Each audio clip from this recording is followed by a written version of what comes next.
থানায় আজান হয়ে গেছে, থানার স্টাফ পুলিশ যারা আছে জামাতে খাড়া হয়ে যাবে, ইমামতি করবেন ওসি সাহেব।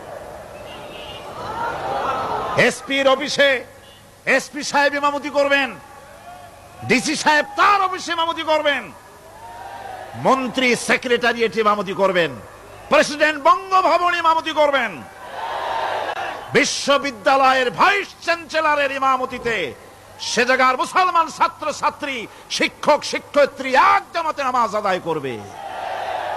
এই যদি হয় চিত্র দেশের, অপরাধ থাকবে?